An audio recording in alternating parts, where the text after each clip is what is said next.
에베소서 4장 1절입니다.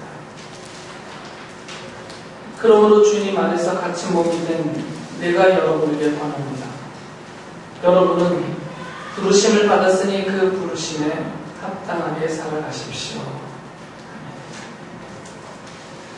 제 설교를 오래 들으신 분은 제 설교의 특징 중에 하나가 하나 말라 얘기를 안 한다라는 것을 잘 아실 겁니다. 제가 성도님들한테 이렇게 하십시오, 저건 하지 마십시오, 설교 시간에 이런 권면은 거의 안 하고 있어요. 그 이유는 제가 누차 말씀을 드리지만 우리 인간이라는 우리 인생 자체가 하란다고 하는 사람들도 아니고 하지 말란다고 해서 안 하는 그런 존재들이 아닙니다. 아무리 하라고 해도 또 아무리 하지 말라고 해도 다 자기가 잘나서 자기 하고 싶은 대로 자기 생각대로 다 하고 살아요. 그러니 굳이 이 앞번 설교 시간에 말해도 듣지 않는 내용들 하라 말라 얘기를 제가 하면 뭐 하겠어요. 그거는 여러분에게 하나님의 말씀 복음을 바로 전해드려서 그 말씀이 여러분의 가슴을 치고 여러분의 생각을 치면, 그리고 성령님이 주관하시면 하라 말라 하지 않아도 알아서 할 분들은 하고, 또 이게 나쁜 줄 알면 알아서 안 하게 될 것이다 라는 그런 확신을 제가 갖고 있습니다. 그래서 제가 하라 말라를 안 해요.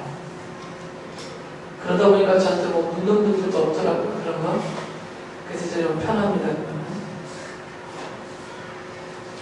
그런데 오늘은 예외적으로 하라 얘기를 할 수밖에 없는 게, 이 에베소서에서 하라가 너무 많아요.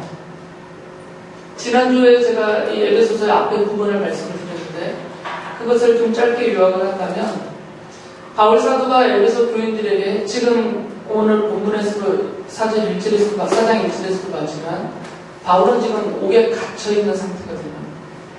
감옥에 갇혀있는 와중에 편지를 써서 보내는 겁니다. 그래서 이런 옥중서신 중에 하나라고 불러요. 이 에베소 교인들에게 자기는 갈 수는 없잖아요. 지금 옥에 갇혀있으니까. 그래서 편지를 써서 보내는 거죠. 편지를 에베소 교인들에게 써 보내는 그 이유를 앞에 부분에서 뭐라고 말했냐면, 하나님께서 나를 복음의 일꾼으로 부르셨다.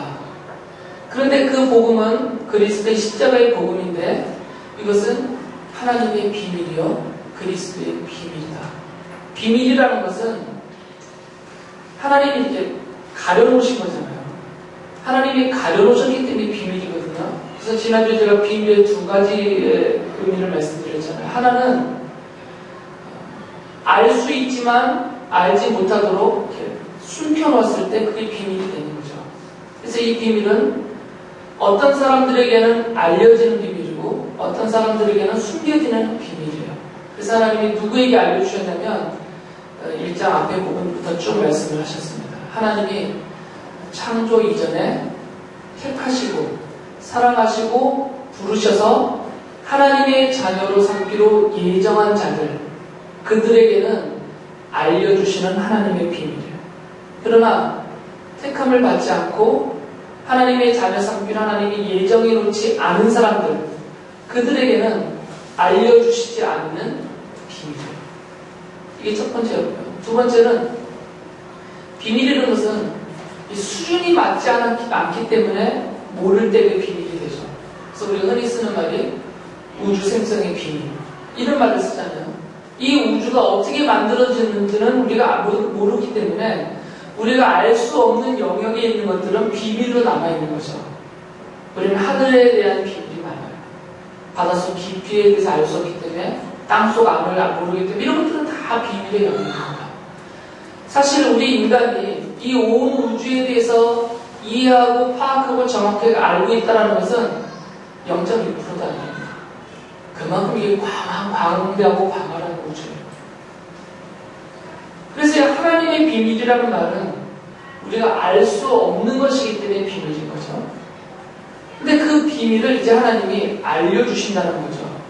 알려주실 때는 우리가 이해할 수 있도록, 보고 듣고 깨달아 알 수 있도록 알려주셔야 우리가 알게 되니까, 그래서 그것을 알려주시는 것이 뭐냐면 예수 그리스도의 십자가다라고 말씀을 드렸어요. 주님이 십자가를 통해서 그리스도의 복음을 통해서 하나님의 그 계획 속에 있었던 그 비밀을 알려주셨다는 것이죠. 자신이 왜 이 복음의 비밀의 일꾼으로 부름을 받았냐면 하나님이 나를 통해서 이 하나님의 비밀을 예정된 자들, 이 비밀을 듣기로 하나님이 예정해 놓으신 그들에게 이 비밀을 전하게 하시려고 나를 사도의 일꾼으로 삼으셨다라고 앞에 부분에서 말했어요. 그러면서 동시에 또 무슨 얘기까지 하셨냐면 그러면 왜 하나님은 그 하나님의 비밀을 그 자녀들, 교회라고 불려지는 자녀들에게 왜 알려주셨냐는 거죠. 바울을 통해서. 바울을 통해서 이 그리스도의 십자가의 비밀을 교회인 성도인 여러분들에게 알려주신 이유가 뭐냐? 그게 에베소서를 쓴 이유예요. 에베소 교인들에게 알라 이거죠. 그것은 하나님이 교회를 통해서 이 하나님의 비밀을 세상에 알리시기 원하셨기 때문이다라고 밝히고 있어요. 그러니까 좀 단계가 있는 거죠. 바울은 논리적으로 단계를 좀 구성을 합니다. 하나님의 비밀이 먼저 창조 이전에 있었고요. 이 비밀은 바울 자기를 통하여서 하나님이 창조 전에 이 비밀을 받고 하나님의 자녀로 삼기로 예정된 자들에게 전하게 하신 것이고 이 바울을 통해서 전달된 비밀을 들은 사람들을 교회라고 부르시는데 왜 이 교회로 부르심을 받은 이들에게 이 비밀을 전하셨냐면 마치 하나님이 바울을 통하여 비밀을 전하게 하듯 이 교회 성도들을 통하여서 하늘의 비밀, 하나님의 비밀, 십자가의 비밀을 세상에게 밝혀 전하게 하기 위해서다라고 말씀하셨어요. 이제 그래서 이 에베소 교인들에게 많은 것을 알려주고 있는 거죠. 하나님의 비밀이 뭐냐. 그래서 예정에 대해서도 말하고 있고 십자가의 복음에 대해서도 말하고 있고 이 사명에 대해서도 쭉 앞에 부분에서 말을 했어요. 그리고 나서 이제 4장이 시작이 되는 겁니다. 3장 마지막 부분과 이 4장을 넘어가면서 제일 많이 반복되는 중요한 단어가 하나가 나와요. 접속사거든요. 눈치가 있는 분들은 금방 알 수가 있어요. 딱 봐도 눈에 띄어요. 매 단락마다 앞에 부분에 나오는 단어. 우리말로 뭐가 나오죠? 접속사? 네, 그런으로 나와요. 이건 계속 반복돼요. 그러므로라는 접속사는 인과관계를 말해주는 접속사잖아요. 앞에 부분이 원인이기 때문에 뒤에 부분이 있다 그 말이에요. 그러므로는 그거거든요. 앞에가 없이 그러므로를 쓸 수는 없어요. 사도 바울이 그러므로라는 접속사를 썼다는 얘기는 앞에 부분이 전제가 됐다는 얘기예요. 이게 전제가 된 후에 뒤가 있다 그 말이거든요. 그 앞에 부분에 전제된 게 뭐냐면 제가 지난주에 설교로 말씀드렸던 하나님의 비밀입니다. 하나님의 비밀이 예정된 자들에게 바울을 통하여서 전달되었고 그것을 받은 사람들이 교회로 모여있고 하나님이 이 교회에게 하나님의 비밀을 전해준 이유는 이 비밀을 교회를 통하여서 세상에 밝혀 알려주기 위함이었다라고 앞에 부분에 다 말해놨습니다. 그러므로예요. 그러므로 이제 교회인 여러분들은 이 하나님의 뜻이 정해져 있으니까 이제 교회인 여러분들은 어떻게 살아야 됩니까? 이 이야기를 하는 게 3장 마지막 부분에서부터 시작해서 4장 2절부터 끝까지 가는 거예요. 그런데 사도 바울이 물론 하나님이 주신 지혜죠. 자기 자신을 봐도 그렇고 교회로 모인 성도들을 봐도 무조건 이게 하나님의 뜻이니까 이렇게 해야 됩니다. 이렇게 살아야 됩니다. 이렇게 말을 하면 어깨 위에 다시 율법학자들이 바리새인들이 그랬던 것처럼 무거운 짐을 얹어주는 것밖에 안 된다는 것을 알고 있었죠. 감당할 수 없는 사람들에게 해야 된다 자꾸 말을 한다는 얘기는 점점 그의 어깨 위에 행위의 짐을 올려놓는 것이죠. 점점 무겁게. 그래서 점점 깔아앉히는 거예요. 할 수 없는데 자꾸 하라고 하니까. 예전에 오미슨 성도님이 중국 유튜브에 올라와 있는 동영상 하나를 보여준 적이 있어요. 곱셈 하는 아이. 보신 분들 봤죠? 3살인가 4살짜리 여자아이한테 아빠 엄마가 곱셈을 가르치는 거예요. 5 곱하기 5 단위를. 저도 보고 많이 웃었는데 얘는 3호 이상을 못 올라가는 거죠. 그걸 계속 반복하는데 얘가 해도 계속 틀리는 거예요. 계속. 부모는 계속 시키고 나중에 막 울면서 애절하게 울면서 하는 그 표현이 너무 웃겼었어요. 웃으라고 올려놓은 동영상인데 걔한테는 지고 일어날 수 없는 짐을 올려놓은 거예요. 구구단이라는 3, 4살짜리한테. 아직 금지한테 구구단이 올려놓은 거랑 똑같아요. 지금 덧셈 뺄셈도 힘든데 그러니까 할 수 없는 능력이 바닥인 할 수 없는 상태에 있는데 거기에다가 장성한 사람이나 할 수 있는 것들을 자꾸 하라고 말한다는 얘기는 계속 짐을 올리는 무거운 짐을. 그럼 못 일어나요. 완전 실적 없고 나자빠져버리거든요. 제가 설교 처음 때 말씀드린 내용입니다. 제가 여러분에게 자꾸 뭘 하라 말을 안 하는 이유는 감당하기 어렵기 때문이에요. 나도 못하는데 어떻게 여러분들, 그러면또 내가 대단한 사람. 저도 못하고 여러분도 못해요. 우리 수준이.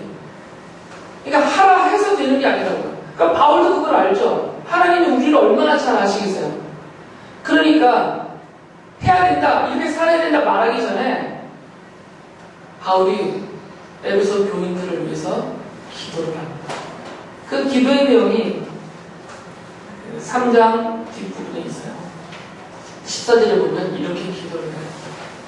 이 기도는 목회자들이 성도들을 위해서 늘 하는 기도입니다. 제가 한번 읽어드릴게요. 기도하는 마음으로. 그러므로 나는 아버지께 무릎을 꿇고 빕니다. 아버지께서는 하늘과 땅에 있는 각 족속에게 이름을 붙여주신 분이십니다. 아버지께서 그분의 영광의 풍성하심을 따라 그분의 성령을 통하여 여러분의 속사람을 능력으로 강건하게 하여 주시고 믿음으로 말미암아 그리스도를 여러분의 마음속에 머물러 계시게 하여 주시기를 빕니다. 여러분이 사랑 속에 뿌리를 받고 터를 잡아서 모든 성도와 함께 여러분이 그리스도의 사랑의 너비와 길이와 높이와 깊이가 어떠한지를 깨달을 수 있게 되고 지식을 초월하는 그리스도의 사랑을 알게 되기를 빕니다. 그리하여 하나님의 온갖 충만하심으로 여러분이 충만하여지기를 바랍니다. 이렇게 기도하고 있어요. 그리고 나서 이제 할 수 있다 그 말이에요. 그러니까 4장 1절부터 이제 행동에 대해서 말씀을 했을 때 권면하거든요. 여러분이 4장 1절부터 읽으면서 그래 나도 이렇게 해야지, 그래 나도 할 수 있어, 바울 사도가 이렇게 했으니까 주님이 이렇게 명령하셨으니까 내가 해야지 아무리 다짐해도 소용이 없다는 거예요. 3장 14절부터 이 기도가 이루어져야만 4장 1절부터 살 수가 있는 거예요. 그리고 이 바울의 기도를 여러분이 빼먹으면 안 됩니다. 가르치는 자든 듣는 자든 그러므로 앞에 있는 이 하나님의 비밀의 복음에 대한 전제 없이, 그리고 이 바울을 통해서 하나님이 우리에게 채워주시겠다고 약속하시는 기도거든요. 이 하나님의 채워주심 없이는 4장 1절부터는 정말 대단한 도덕적인 교리가 나와요. 이거 하나도 살 수가 없습니다. 그 얘기는 뭐냐면 여러분 스스로 내가 잘났다는 생각 갖지 말아 그거고요. 내가 뭘 할 수 있다라는 자신감 갖지 말라는 것입니다. 나는 주님의 이 바울의 기도 내용처럼 기도의 내용이 몇 단계 나오잖아요. 하나님이 먼저 우리 안에 성령을 통하여서 능력으로 강건하게 해주셔야만 이렇게 살 수 있다는 거예요. 성령님이 내 안에 오셔서 저번 주 설교 때 말씀드렸잖아요. 하나님의 이 그리스도의 복음의 비밀을 받은 사람들은 그것을 받았다라는 외적인 증거가 나타나는데 그 증거가 뭐라고 그랬어요? 성령님이라고 그랬잖아요. 성령님이 그 일에 임하셨다라는 게 내가 예정됐다라는 증거이고 하나님의 비밀을 받았다라는 증거라고 그랬어요. 그래서 성령님이 임했다라는 것은 이렇게 드러나게 보여진다라고 말씀을 주셨죠. 성령의 열매이든 성령의 은사이든 성령의 나를 변화시켜나가고 인도하시는 이런 것들을 통해서. 그러니까 성령님이 지금 여러분에게 임하셨다는 얘기예요. 이미 이럴 때 훈련된 교회들에서는 아멘 소리가 크게 나와요. 우리는 훈련이 안 됐지만 내가 믿습니다라는 고백인 거거든요, 그게. 그러니까 여러분에게는 이미 성령님이 지금 임하셨어요. 그것은 하나님의 약속의 말씀이니까 제 아내가 그랬어요. 아멘할 틈을 줘야지 아멘을 하지. 저는 그런 거 잘 생각 못해. 그냥 제 할 말만 하는 거예요. 그러니까 알아서 소금 받으니 그걸 알아서 아멘을 하실 때가 되면 잘 치고 들어오셔서. 그러니까 성령님이 여러분의 이미 오신 상태, 이건 부정하시면 안 돼요. 이건 의심하시면 안 됩니다. 그게 의심이 된다는 얘기는 내게 아직 성령님이 안 계신다라고 말한다는 얘기는 나는 구원받지 못했다는 말과 똑같은 거예요. 이것은. 성령님이 여러분에 계시기 때문에 이제 여러분에게 오신 그 성령님이 여러분을 강건하게 만들어 주실 것이라는 거죠. 그러니까 성령님이 여러분을 강건하게 만들어 주실 때 이렇게 살아갈 수 있는 거죠. 그리고 그 다음에 또 뭐라고 얘기했냐면 여러분 안에 성령님이 믿음의 은사를 더해 주셔서 그래서 믿음으로 말미암아 그리스도가 여러분 안에 머물게 될 때 그러니까 그리스도는 믿음으로 동거하는 거죠. 믿음이 없으면 그리스도가 나와 함께 계시지를 않습니다. 믿음이 없는데 내가 그리스도에 대해서 알지도 못하고 고백도 못하고 가까이도 못 가도 어떻게 그리스도를 깨닫고 느끼고 누리며 살겠어요? 그러니까 성령님이 우리 안에서 점점점 믿음의 믿음을 더하셔서 이 믿음이 은사이거든요. 계속 견고해지도록 더 커가도록 만들어 주신다는 거죠. 그럴 때 우리 안에 사랑이 뿌리를 받고 털을 잡고 이게 싹이 터서 그리스도의 사랑을 비로소 알게 된다는 겁니다. 이것을 알게 되면 점점 우리는 하나님의 충만함으로 채워지는 거죠. 충만함으로 채워진다는 얘기는 금제가 10살이 되고 20살이 되고 30살이 된다 그 말. 점점 장성해진다는 거죠. 믿음의 사람으로. 그러면 이제 4장 1절부터 이 권면의 말씀대로 살아갈 수 있다 그 말이에요. 그러니까 바울은 4장부터 말하고 있는 이 권면은 탁 던져주고 하려면 하고 못하면 벌받고 이 얘기가 아니에요. 이게 마땅히 우리가 해야 될 것이지만 우리는 이렇게 못한다. 그러나 하나님께서 성령님을 통해서 우리 안에서 이것을 살아갈 수 있도록 만들어 주실 것이다. 이것을 믿고 의지하는 겁니다. 그 믿음을 갖고 성령님을 의지하고 있는 사람들에게는 이제 이 권면이 삶으로 옮겨져 나갈 수가 있는 겁니다. 사실 바울의 권면이 상당히 많습니다. 요즘 4장부터 6장까지 이 내용이 길지는 않지만 너무나 많은 권면이 들어가 있어요. 사실 이 권면 하나가 설교 한 편이에요. 근데 저는 지금 이제 창세기부터 쭉 에베소서까지 올 때까지 그 성경 안에 있는 설교거리를 뽑아서 하나씩 하고 있는 게 아니라 이 성경이 무엇을 말하는지를 여러분에게 알려주는 설교를 하고 있어요. 그래서 성경은 여러분이 직접 읽으시면 되니까. 그래서 이 권면을 일일이 다 설명하면서 여러분에게 적용해드리는 설교를 할 수가 없습니다. 그러려면 4장 1절부터 해가지고 한 16편의 설교를 해야 돼요. 그만큼 이 안에 권면이 다양하게 많거든요. 그러니까 이것을 여러분이 읽어보시면 돼요. 읽으시면서 앞에 있는 그러므로 앞에 있는 이 복음에 전제된 내용들을 다시 한번 읽고 확신해 거하시고 또 바울을 통해서 하나님이 그의 기도를 통해서 우리에게 약속해 주신 성령으로 우리를 충만케 만들어 가시는 이 약속을 믿고 있을 때 이제 점점 4장부터 나오는 권면이 여러분의 삶에서 드러나게 될 거라는 거죠. 성령이 이렇게 만드십니다.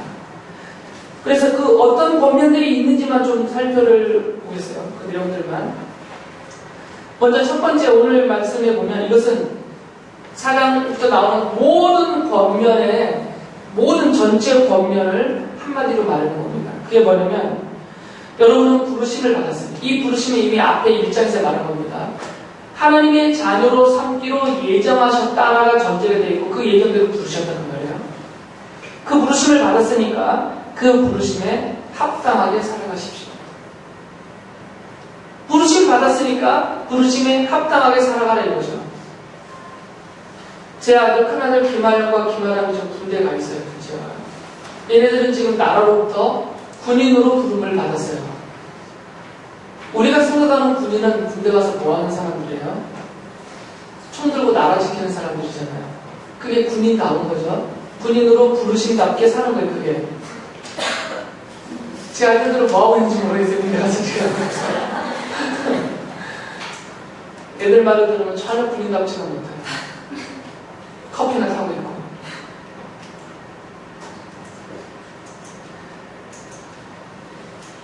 군인이 군인으로 나라에서 부름을 받았으면 군인답게 살아야 돼요. 그 얘기입니다, 이게.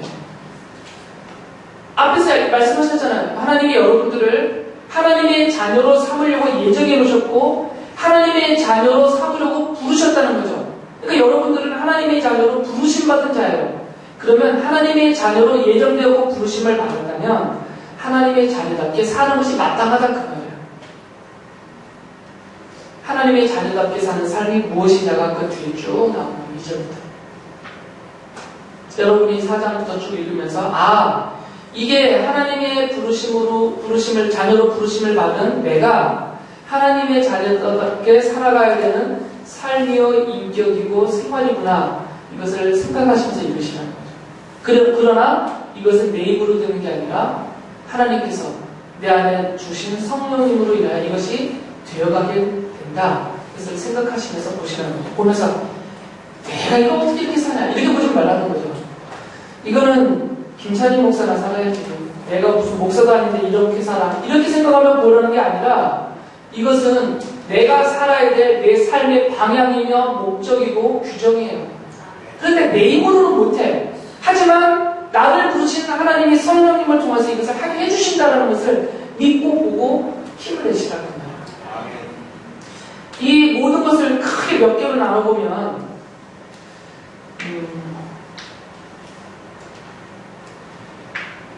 첫째로 어떻게 말씀하시냐면 4장 17절에 보면 이렇게 말씀하셨어요.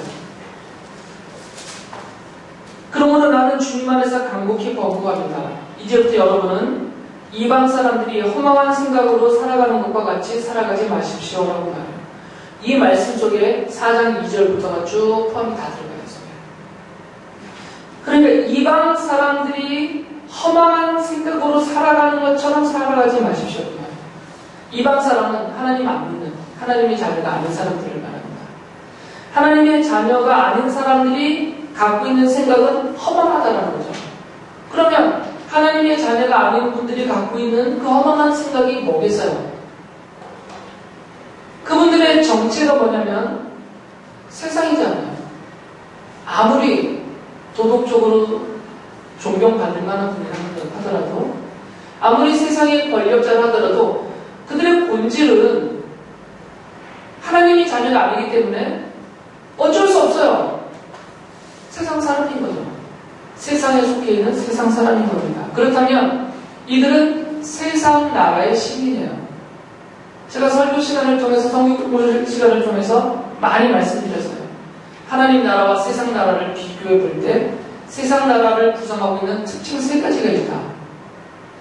첫 번째가 뭐라고 그랬죠? 폭력적이라고 그랬어요. 가인부터 시작된 가인이 세상 나라의 시초이죠.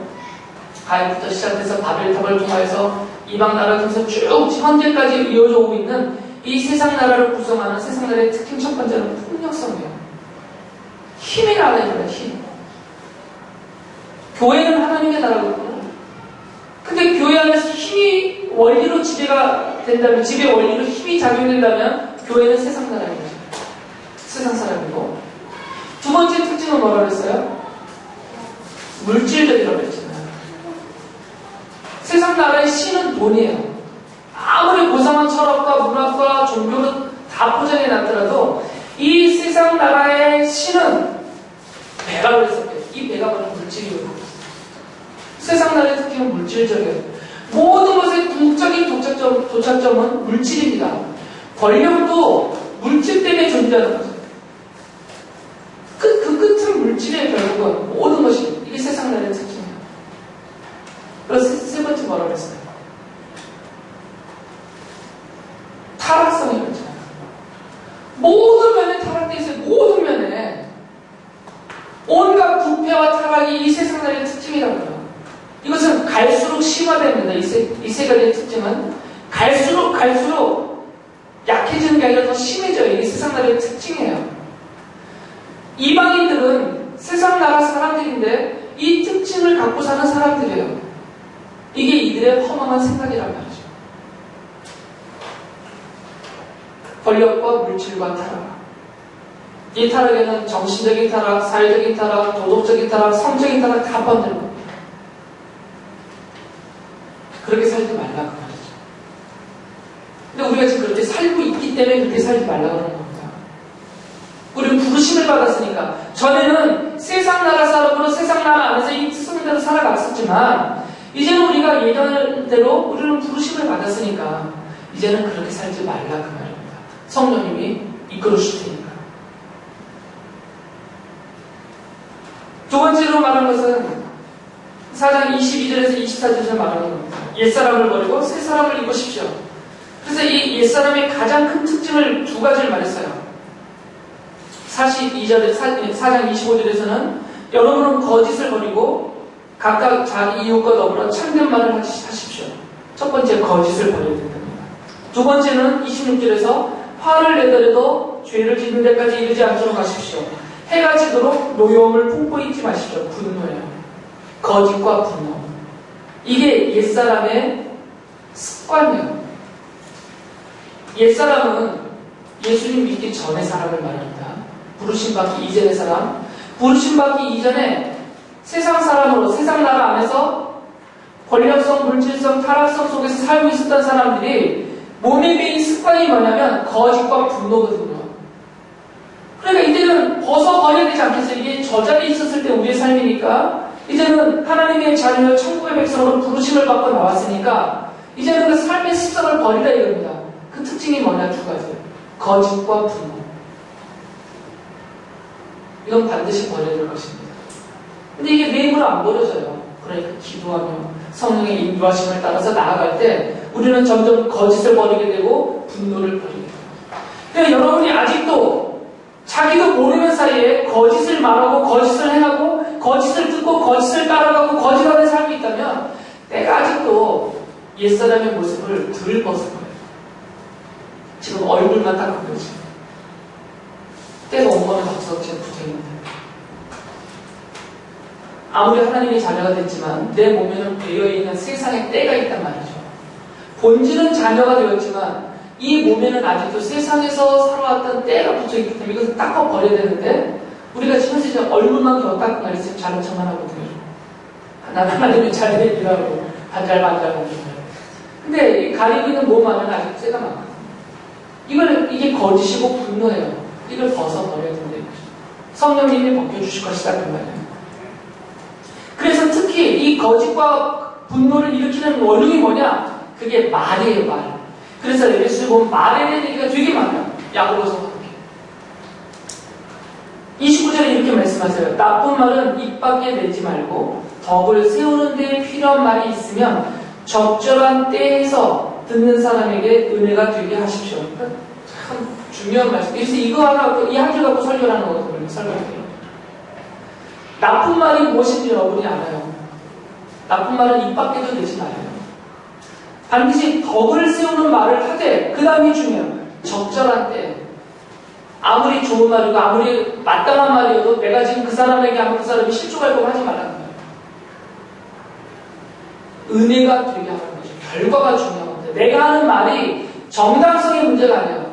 내가 하는 말이 옳으냐 그르냐가 중요한 게 아니라 내가 하는 이 말이 그 사람에게 덕을 세우고 그 사람을 살려내고 그 사람이 더 하나님의 자녀답게 나아가게 만들어주는 은혜가 되는 말인가가 중요한 거죠. 그리고 그 말 안에 4장 32절을 보면 서로 친절히 대하며 불쌍히 여기며 하나님께서 그리스도 안에서 여러분을 용서하신 것과 같이 서로 용서하십시오. 그 용서가 들어가 있습니다. 그 다음에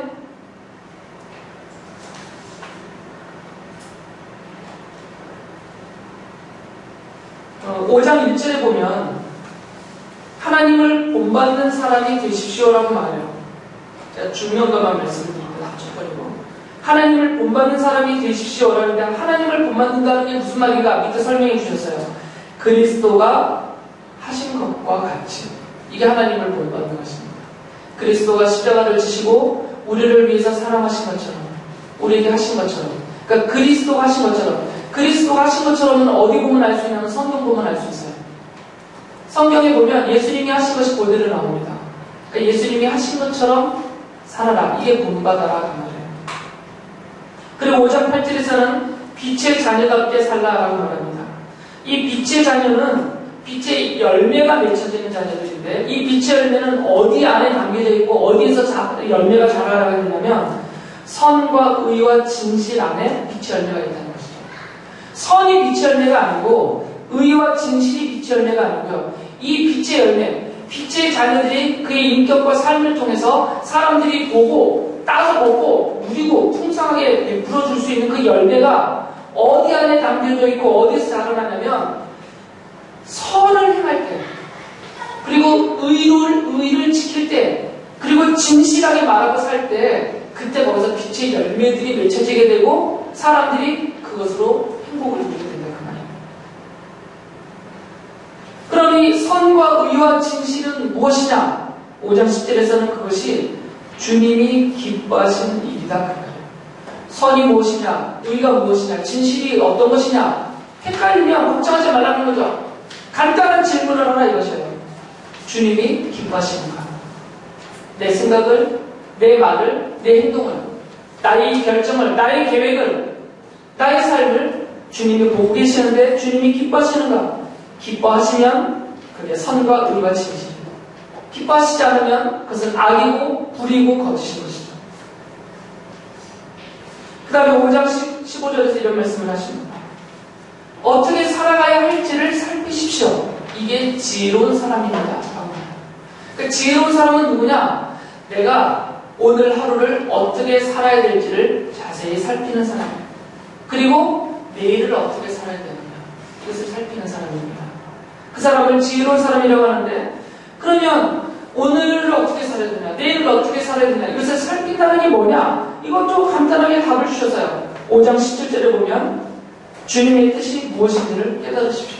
똑같은 말씀이에요. 주님의 뜻이 무엇인지를 깨닫는 사람이 지혜로운 사람이고 그러한 사람이 어떻게 살지를 아는 참 지혜로운 사람이다 그 말이죠. 그래서 이런 사람의 삶의 특징은 뭐냐? 세월을 아끼는 사람이에요. 세월을 낭비하지 않고 산다는 거죠. 오늘을 어떻게 살지를 모르니까 막 사는 거 아니겠어요? 그러니까 그건 낭비되는 인생이죠. 얼마나 많은 시간을 우리는 막 사는지 몰라요. 낭비해가면서 텔레비전 앞에 앉아서 1시간, 2시간, 3시간 계속 어떻게 살아야 될지를 모르는 거죠. 지금 이건 지혜로운 삶이 아니에요. 놀면서 먹으면서 이것저것 해가면서 생각 없이 주님의 뜻이 무엇인지도 모르고 그냥 이 아까운 세월을 아끼지 못하고 막 낭비하고 살는 거죠. 제가 이제 겨우 53년을 살았지만 살아온 53년을 되돌아보면 제일 아끼는 게 뭐냐? 사기당해서 잃어버린 돈이 아까운 게 아니에요. 조금은 아깝지만 제일 아까운 거 뭐냐면 시간이에요. 시간. 내가 그 시간을 정말 이렇게 썼으면 좋았을 뻔. 항상 이거는 아마 죽을 때까지 제가 하게 될 후회일 것 같아요. 오늘이 지나면 내일 또 오늘을 보면서 제가 후회할 겁니다. 오늘의 이 하루를 아끼지 못한 거예요. 정말 그게 제일 아까워요. 돌이킬 수 없는 거죠. 이같이 세월을 아끼고 살기 위해서는 술에 취하면 안 돼요. 이건 두 가지가 다 들어가 있습니다. 진짜 마시는 술이에요. 진짜 마시고 술이 취해버리고 개가 돼버리기 때문에 이건 사람의 인생을 못 살아요. 그러니까 실제로 술에 취하지 말라는 거죠. 그러니까 여러분 술을 많이 드시는 분이 있으면 술을 끊든지 줄이든지 하여튼 정신 차리도록 하세요. 꼭.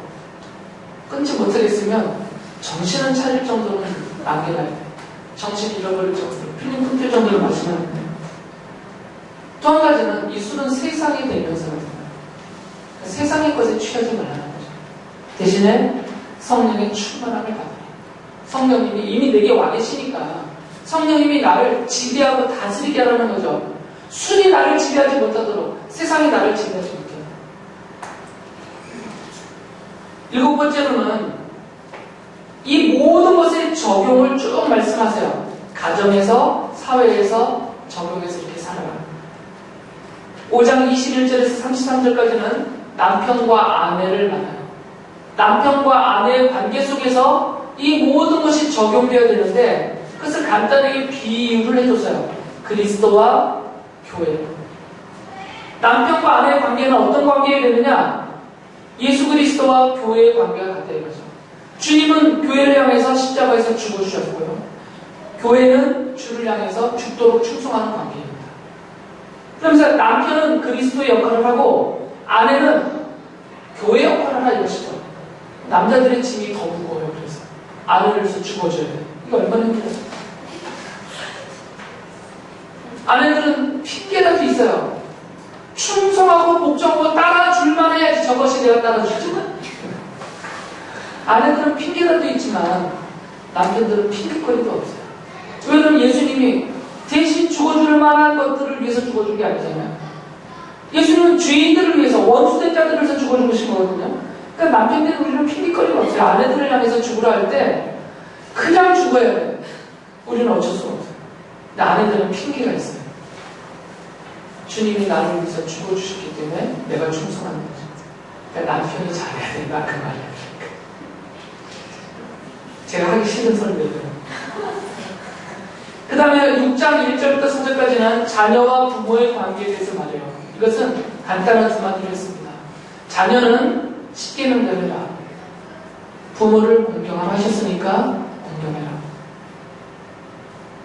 그 뒤에 뭐가 있냐면 부모를 공경하지 못하는 것들은 돌로 쳐 죽이라고 그랬어요. 그러니까 죽을 각오를 하고 부모를 공경하라 그 말이에요. 알았나요? 이제 부모는 어떻게 자녀를 그럼 대해야 되느냐? 니들은 당연히 나를 공경해야 되니까 자녀들에서 군림하는 자세가 아니라 주님의 교양과 훈계, 주님의 훈련과 훈계로 자녀들을 대하라. 이게 뭐냐면 주님이 제자들을 어떻게 대하셨냐 그거예요. 주님이 제자들을 3년간 데리고 다니시면서 그 제자들을 주님이 어떻게 대하셨어요? 사랑으로 다 용서하시고 다 품어주시고 베드로가 예수님을 3번이나 부인하고 도망치지만 넌 끝이야. 아 그러시잖아요. 지들끼리 누가 동네에서 치고받고 싸우고 난리쳐도 주님이 다 품어주고 이들을 키우시잖아요. 그렇게 자녀들을 대하라 이거죠. 6장 5절에서 9절은 종과 주인의 관계를 보는데 이건 사회적인 관계죠. 이 사회적인 관계에서 답은 똑같아요.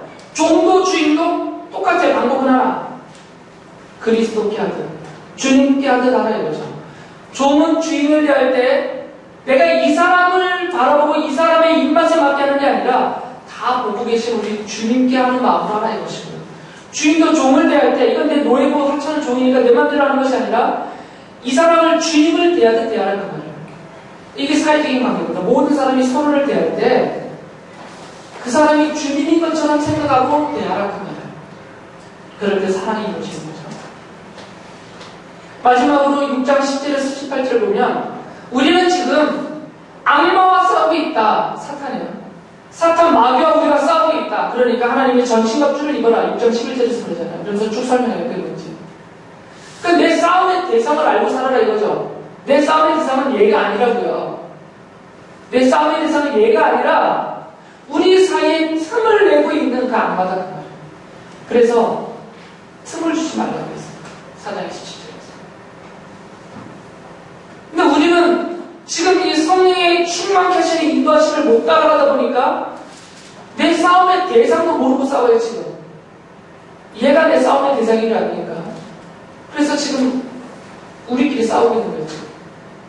근데 우리 싸움의 대상은 얘가 아니라고요. 여러분이 옆에 있는 사람이 싸움의 대상이 아니라 여러분의 남편과 아내가 싸움의 대상이 아니라 여러분의 이웃이 싸움의 대상이 아니라 우리를 이 지경으로 만들고 있는 우리를 서로 미워하고 분노하게 하고 거짓을 쏟아붓게 하고 서로 싸우게 만들고 있는 그 뒤에서 모든 것을 배후에 조작하고 있고 유혹하고 떨어뜨리고 있는 사탄 마귀가 내 싸움의 원인이라고 하죠. 그럼 원흉하고 싸워야죠. 그걸 깨트려야 이게 해결되겠죠. 전쟁을 할 때 작전을 잘 세우는 지휘관들은 지금 앞에 나와 있는 그 보병 소총수들 갖고 지금 전쟁 계획 안 해요. 이것을 작전을 짜고 있는 본 사령부를 깨뜨릴 생각부터 하는 거죠. 그래서 그들의 군수품을 깨고 본진을 깨고, 본진이 깨자 전쟁은 끝나니까 앞에 나오는 돌격대 아무리 죽이면 뭐예요? 계속 쏘는데, 여러분이 당장 오늘 승리했다고 해도, 예를 들어서 오늘 은혜가 지연이한테 싸워서 이겼어요. 승리했어요. 패했다는 게 아니고 말싸움에서, 그러면 싸움이 끝날 것 같은 걸로? 아니라니까요. 또 싸우는데 또 싸우는데 끝이 없어. 이것은 본진이 안 깨지는 이상 이 본질은 사탄마귀입니다. 이것을 알라는 것이고요. 그 싸움에서 승리하려면 전신에 갑옷, 갑주를 입어야 돼요. 그것이 하나님의 전신 갑주였어요. 그래서 쭉 나오잖아요. 구원의 축복은 성령의 말씀으로 다닙니다. 그냥 여러분이 읽어보세요. 제가 16편의 설교를 지금 한 편에 다루고 있는 겁니다. 이 권면은 지고 일어나기 어려운 무거운 짐입니다. 저도 못해요. 여러분도 못해요. 그렇다고 해서 나 못하니까 나 몰라 이게 아니라 할 수 있다. 바울사도 어떻게 할 수 있느냐? 지금 우리 안에 성령님이 오셨다. 성령님이 하나님의 능력으로 우리를 강건하게 해주고 계시다. 계속 키워주고 계신다. 그리고 우리에게 믿음을 주셔서 점점 믿음의 기반이 든든하게 만들어주고 계신다.